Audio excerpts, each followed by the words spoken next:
कि जो शख्सियत कल्याण सिंह जी कालवी और लोकेंद्र सिंह जी कालवी, इन लोगों ने उस समय जब स्वर्गीय कल्याण सिंह जी कालवी जब लोकतंत्र आकार ले रहा था, स्वतंत्र पार्टी से लेकर जनता पार्टी और जनता पार्टी से लेकर जनता दल तक हमारा नेतृत्व किया। आज इस अवसर पर हम सब लोग एकत्रित आए हैं। निश्चित तौर पर वक्ताओं ने कई बात कही, हमें अपने इतिहास पर गौरव भी है। राव साहब के विद्वतापूर्ण भाषण के बाद कोई लंबी बात रह नहीं जाती, पर एक बात जरूर है, अब हम कब तक अपने इतिहास को लेकर गौरवान्वित होते रहेंगे। एक इतिहास आज लिखा जा रहा है जिसको कल हमारे वंशज पढ़ेंगे। वो इतिहास हमसे जरूर पूछेगा हम किस प्रकार के इतिहास के सिरोधार्य कर रहे थे और किस प्रकार का इतिहास वर्तमान में हम लिख रहे हैं। आप याद करो, राजपूताना से राजस्थान बना। 1952 के अंदर जब 160 विधायक की पूरी विधानसभा थी, उसके अंदर हम 62 थे। और आज जब हम आजादी का अमृत महोत्सव मना रहे हैं तो हम सिर्फ 20 रह गए 200 की विधानसभा में। हम क्यों पिछड़ते जा रहे हैं? किस कारण से हमारी सामाजिक चेतना लुप्त होती जा रही है? हम क्यों सहकार का भाव अपने आप में जागृत नहीं कर सकते?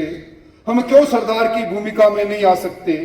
हम क्यों उन सब लोगों को साथ लेकर इस लोकतंत्र में तंत्र निर्माण होता है लोक से, और लोक सर जोड़ने से होते हैं।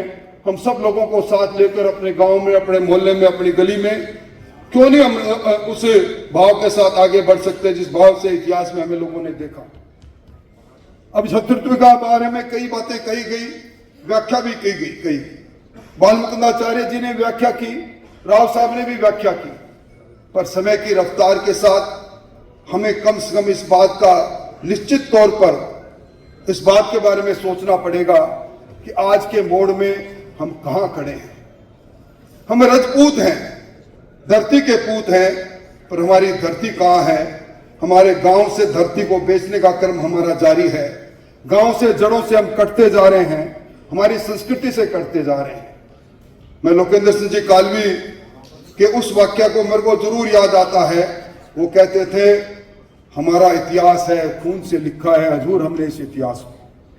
और निश्चित तौर पर मुझे इस बात कहते हुए भी संकोच नहीं कि जब कभी भी इतिहास पर हमला हुआ, लोकेंद्र सिंह जी कालवी अपने जीवन के अंदर उस इतिहास के संरक्षण के लिए लड़ते रहे।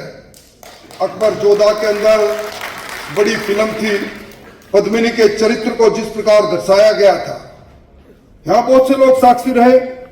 धधकते जौहर में जिस पद्मिनी ने अपना सर्वस्व इस राष्ट्र के लिए समर्पित किया, विकृत रूप से जो दर्शाया गया, लोकेंद्र सिंह जी कालवी खड़े हो गए, पूरी फिल्म की स्क्रिप्ट बदलनी पड़ी। ये ऐसे लोकेंद्र सिंह जी कालवी थे। इस अवसर पर मैं एक लंबी बात नहीं कहते हुए एक बात जरूर कहूंगा कि लोकेंद्र सिंह जी कालवी ने करणी सेना इसलिए बनाई थी कि जब कभी भी अन्याय हो, अत्याचार हो, जब कभी भी हमारे समाज में किसी भी समाज के लिए मदद की आवश्यकता हो, करणी सैनिक खड़े हो जाए। पर आज उसका रूपांतर रूप हम देख रहे हैं। इस मौके पर यहाँ प्रताप सिंह जी विराजे हैं। मैं जरूर कहूंगा कि उस जिस उद्देश्य के साथ उन्होंने उस सेना का गठन किया था, हम कहीं न कहीं उस उद्देश्य से दाएं बाएं नहीं हो जाए, हम भटक नहीं जाए। और अब मुझसे पहले अभी मलंगा साहब ने कई तरह की बातें कही, परंतु मैं तो एक बात जरूर कहूंगा। अंग्रेजी में एक कहावत है, rolling stone places nowhere. जहां कहीं भी हो, मजबूती से बैठे रहें। जिस किसी दल के साथ हो, जिस किसी पार्टी के साथ हो, जिस किसी इंसान के साथ हो, अगर हम आयाराम गयाराम की भूमिका में रहेंगे, हमारा एक ये चरित्र नहीं है। हमारा चरित्र के अंदर जिस बात को लेकर हमें लोग याद करते हैं, कितने राजा महाराजा हुए, महाराणा प्रताप को याद क्यों करते हैं? उन्होंने धरती के सम्मान की लड़ाई लड़ी, और धरती के सम्मान की लड़ाई लड़ने के लिए उन्होंने भील समाज जैसे छोटे समाज को संगठित करके मुगलिया सल्तनत को ललकारने का काम किया। क्या हमारे में आज के युग में वो शक्ति नहीं? हम लोगों को संगठित करके उस पर आगे बढ़े। मैं आप सब लोगों को बधाई देते हुए, और निश्चित तौर पर आज जिन लोगों को हमने यहाँ आकर अलंकृत किया है, अगली बार समारोह में हमारे समाज की विभूतियों को हम इसी तरह अलंकृत करते रहेंगे। आनंद मोहन जी, आपका आना बड़ा अच्छा है। हम सब लोग तो उप मुख्यमंत्री जी सहित मंच पर जो लोग बैठे हैं मिलते रहते हैं, बात होती रहती है।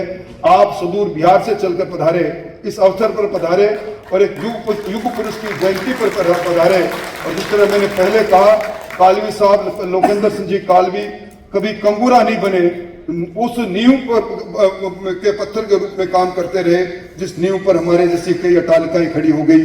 आप सब लोगों का धन्यवाद देते हुए प्रताप जी ने अच्छा कार्यक्रम रखा, उनको धन्यवाद।